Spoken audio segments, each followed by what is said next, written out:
Жената е како врејкичка чај. Никогаш не знаеш колку е силна, се додека не заврши во врела вода. Ова е цитат на Елена Рузвелт. Дали сте согласувате? Апсолутно.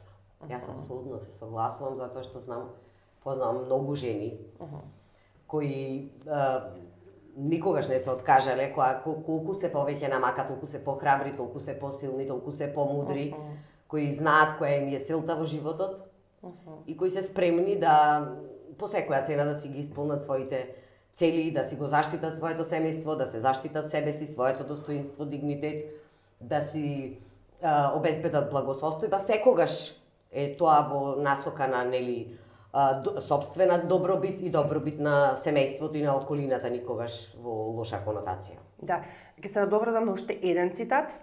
Вели вака, Маргарет Тачер: доколку ви треба некој за совет, прашајте маж, но доколку ви треба некој за нешто да се обави, тогаш дефинитивно побарете жена.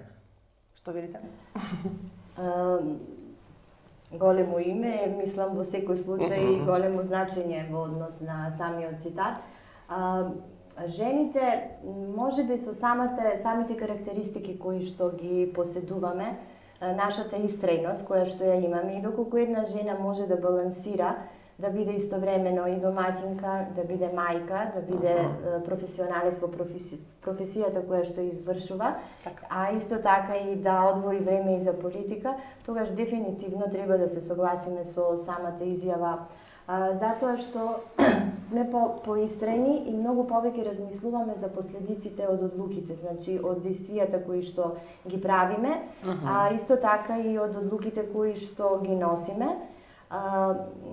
Не се откажуваме лесно, па некогаш дури и тивко ќе одиме до целта, без да покажеме дека едноставност не се откажале, и токму поради тоа сметам дека секоја жена која што е добро образована, која што се надградува, која што ги следи самите нови трендови во општествено-политичкиот живот, дека може да допринесе во своето учество со носење на одлука, пред се поради тоа што чувствува и поголема емпатија, а и затоа што чувствува поголемо, има сен за правда, има за социјална еднаквост, и доколку сето тоа се собере, дефинитивно една жена ќе донесе подобра одлука. Така, за да биде незаменлива, жената мора секогаш да биде малку поинаква.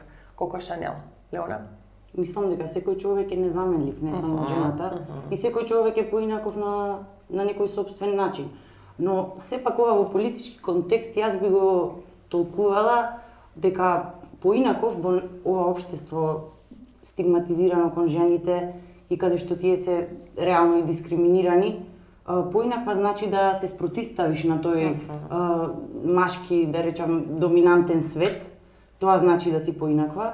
Како што спомна и двете колешки советнички, значи во оние органи, државни органи, кои што се колективни, каде што постои можност да се воведат квоти за учество на жените, тука имаме присуство на жени и тоа е во ред. Но инокосните органи, како и раководните функции, ако се разгледа бројката на жени во споредба со мажи, е навистина поразително. И заради тоа сметам дека треба во таа насока да се действува и на тој начин жените да бидат поинакви во контекст на политиката. Да, и како ќе се бориме понатаму? Па мислам дека зборот е најмокното оружје, за што и да се бориме. Најпрво треба да се спротиставиме јавно и, како што кажав, жените да бидат сложни за тоа, да се поддржуваме, да не пробуваат да ги нормализираат или релативизираат сите облици на дискриминација насочени врз нив, а особено ненасилството. И на тој начин едноставно би се создале некои промени, некои подобри услови за жените да можат и да сакаат прво да учествуваат во политиката, бидејќи и тоа е прашање зошто жените не се толку инволвирани во политиката, да постои можеби и дискриминација и се тоа што зборувавме досега, но дали и жените сакаат, баш заради тие предрасуди, баш заради тие повреди што, например, би можеле да им влијаат и на приватниот живот, заради тоа тие се одвраќаат од тоа и мислам дека и тие треба да се свесни, конкретно жените.